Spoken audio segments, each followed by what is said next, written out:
Good morning, friends. Welcome back again my YouTube channel. আমি নতুন আরেকটি ভিডিও নিয়ে এসেছি। আজকে আমি আলোচনা করব ভার্বস অফেন কনফিউজিং।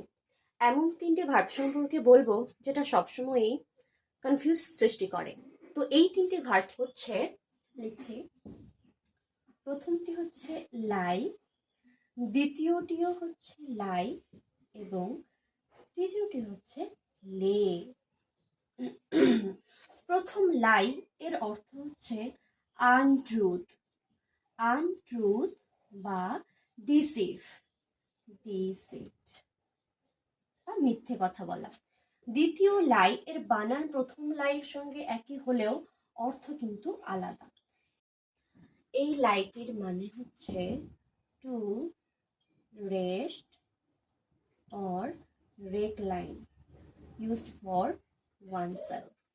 এবং 3 নম্বরটি হচ্ছে লে, এর মানে হচ্ছে to put something down, put something down, যেটা কিনা প্লেস সম্পর্কে বোঝায়। এবার এই লে এবং লাইয়ের মধ্যে কনফিউশন তৈরি হয় তখনই, কারণ এই লাইয়ের পাস্ট ফর্মও হচ্ছে লে, লাইয়ের পাস্ট ফর্ম হচ্ছে লে। তাই এই লে এর সঙ্গে এই যে লে, তার কনফিউশন তৈরি হয়। এবার চলো আমরা দেখে নিই এই তিনটে ভার্বের হচ্ছে পাস্ট এবং পার্টিসিপল ফর্ম, তার সঙ্গে সেন্টেন্সের প্রয়োগ। তো আমি এখানে লিখেছি প্রথম যে ভার্বটি ছিল লাই, যার অর্থ হচ্ছে আনট্রুথ বা ডিসিভড। তো প্রেজেন্ট ফর্ম হচ্ছে লাই, মিথ্যে কথা বলা। এর পাস্ট ফর্ম আমরা দেখছি এখানে লাইট, LIED, লাইট, এবং পার্টিসিপল ফর্ম হচ্ছে লাইট। তো এখন আমরা সেন্টেন্সে প্রয়োগ করে দেখি। লাই, আই লাই টু হিম, অথবা ডু নট লাই। এবার লাইট এর ইউজ করে দেখি। He lied to me yesterday. এবং পাস্ট পার্টিসিপল ফর্মে আমরা বলতে পারি যে I have lied to my mother. Okay, দ্বিতীয়টি হচ্ছে লাই, প্রথমটির সঙ্গে বানান একই হলেও এর অর্থ হচ্ছে টু রেস্ট অর রেকলাইন, রেকলাইন। তো লাই হচ্ছে এটার প্রেজেন্ট ফর্ম, প্রেজেন্ট।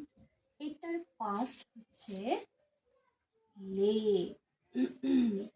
যখন এটা রেস্ট বা রেকলাইন সম্পর্কে বোঝাবে তখন এটা পাস্ট ফর্ম হবে লে, এবং এটার পার্টিসিপল ফর্ম হচ্ছে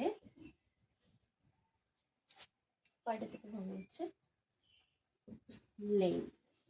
এবার সেন্টেন্স ইউজ করা যাক। প্রথমে প্রেজেন্ট ফর্মে আমরা লিখতে পারি I lie on the bed.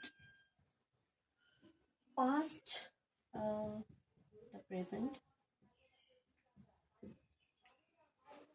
Past form of lie উদাহরণ হিসেবে আমরা লিখতে পারি I lay on the bed yesterday,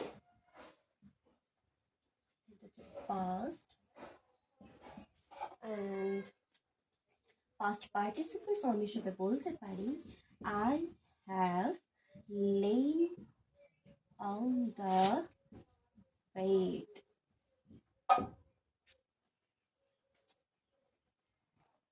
এবার 3 নম্বরটি কি ছিল? লে। লে এর অর্থ ছিল two put something down or place, বা প্লেসকে নির্দিষ্ট করে বোঝায় যে কিছু রাখা। এটা ছিল প্রেজেন্ট ফর্ম। এটার পাস্ট ফর্ম কি ছিল? লেট, এবং পার্টিসিপল ফর্ম হচ্ছে late.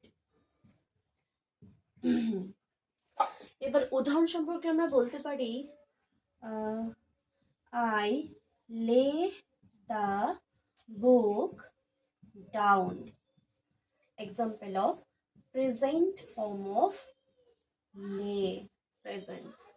Next, the past form of lay is late. So we can say that I laid the book down, past. And the past participle form is also late. So we can write I have laid the book down. তো আশা করি আমি বোঝাতে পেরেছি। তো যদি ভালো লেগে থাকে বা তার কাজে আসে তো অবশ্যই আমাকে আমার চ্যানেলকে সাবস্ক্রাইব করো এবং পাশে থাকো। Thank you.